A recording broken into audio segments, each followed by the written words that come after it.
chief guest and my dear friends. I am Jia. I am in class 5. Today I am going to talk about a very important topic, environment safety. Our environment is the most precious gift given to us by nature. It includes the air we breathe, the water we drink, and the trees, animals, mountains, and everything around us. Without a clean and healthy environment, life on Earth cannot survive. But sadly, our environment facing many problems. Pollution is increasing every day. Plastic waste harming our animal, land and in water. Therefore, it is our duty to protect environment. Even as students, we can do many things.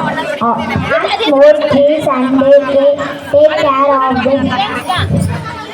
Using plastic and use paper or cloth bags.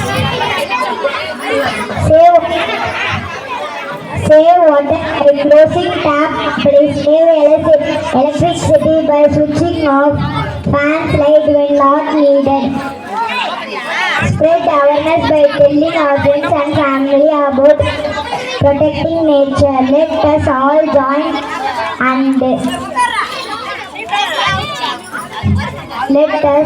join and make our planet greener and safer place to live. Thank you.